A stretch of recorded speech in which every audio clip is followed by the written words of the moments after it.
அனைவருக்குமே வணக்கம். சற்று முன் கிடைத்திருக்கக்கூடிய ஒரு மிக மிக முக்கியமான செய்தி ஒன்று வெளியாகியுள்ளது.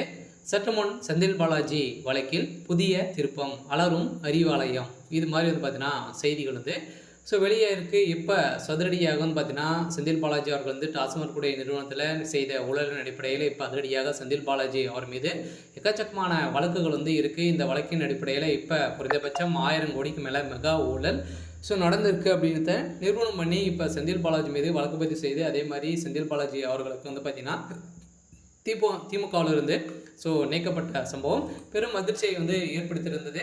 இதன் அடிப்படையில் இப்போ டாஸ்மாக் நிறுவனத்தின் அடிப்படையில் இப்போ செந்தில் பாலாஜி அவருடைய வழக்கில் ஒரு மிகப்பெரிய திருப்பங்கள் கொண்டு வந்திருக்காங்க.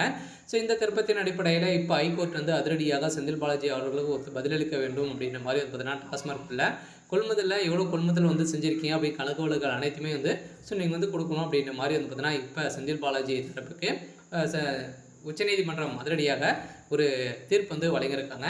இதை பற்றி இந்த வீடியோவில் நம்ம முழுமையாக பார்க்கலாம். அதுக்கு முன்னாடி நம்ம சேனலுக்கு இப்போ தான் நீங்கள் முதல் முறையாக வந்திருக்கீங்க அப்படின்னா மறக்காமல் நம்மளுடைய சேனலை சப்ஸ்கிரைப் பண்ணி சப்போர்ட் பண்ணுங்கள். வாங்க வீடியோக்குள்ளே போகலாம். பார்த்தீங்கன்னா ஏற்கனவே அனைவருக்குமே தெரியும், தமிழகத்தில் முதல் முறையாக வரலாற்றிலே முதல் முறையாக டாஸ்மாக் நிறுவனத்தில் நடந்த ரைடின் அடிப்படையில் ஒரு மிகப்பெரிய மாற்றங்களாக கொண்டு வந்திருந்தது. இதில் எக்கச்சக்கமான முக்கிய புள்ளிகள்லாம் பார்த்தீங்கன்னா சிக்கியிருந்தாங்க. திமுகவுடைய தமிழகமே பார்த்தீங்கன்னா அதிர்ச்சியில் தான் ஆழ்த்தியிருந்தது. இது வரைக்குமே குறைந்தபட்சம் 40,000 கோடிக்கு மேலே மெகா ஊழல் நடந்திருக்கு அப்படின்னு தான் நிரூபணம் பண்ணி இப்போ ஒரு மிகப்பெரிய ஆதாரமாக சிக்கியிருக்கு. இந்த ஆதாரத்தின் அடிப்படையில் செந்தில் பாலாஜியுடைய வழக்கில் என்ன முறைகேடுகள் நடந்திருக்கு அப்படின்னு பார்த்தீங்கன்னா மீண்டும் பார்த்தீங்கன்னா டாஸ்மாக் கூடிய மதுபானங்கள் கொள்முதலில் பார்த்தீங்கன்னா மீண்டும் 397 கோடி பார்த்தீங்கன்னா இழப்பீடுகள் செஞ்சுருக்காரு. இது முறைகேடுகள் இதில் இவ்வளோ கோடி நடந்திருக்கு அப்படின்ற மாதிரி மீண்டும் செந்தில் பாலாஜி மீது குற்றப்பிரிவு போலீஸார்கள் பார்த்தீங்கன்னா வழக்குப்பதிவு செஞ்சுருக்காங்க. இந்த வழக்குப்பதிவின் அடிப்படையில் தான் மீண்டும் ஏற்கனவே டிரான்ஸ்ஃபர் விஷயத்தில்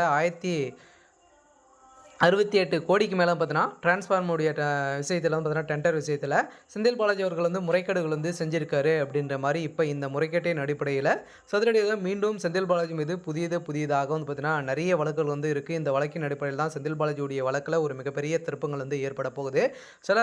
இதுக்கு 2 வாரங்கள் கால அவகாசம் இவருக்கு செந்தில் பாலாஜி தரப்புக்கு கொடுத்துருக்காங்க. அவர் அதுக்குள்ளே பதிலளிக்கலை அப்படின்னா அவருக்கு 2-3 ஆண்டுகள் பார்த்தீங்கன்னா சிறை தண்டனை விதிக்க போகிறதாக ஒரு தகவல் வெளியாக இருக்குது. இந்த தகவலின் அடிப்படையில் இப்போ செந்தில் பாலாஜியுடைய வழக்கில் புதிய திருப்பங்கள் ஏற்பட்டிருக்கு. இந்த திருப்பத்தின் அடிப்படையில் செந்தில் பாலாஜி அவர்கள் பார்த்தீங்கன்னா திமுகவுடைய அறிவாலயத்திலேயே பார்த்தீங்கன்னா மாட்டியுடைய அளவிற்கு தான் இவர்கிட்ட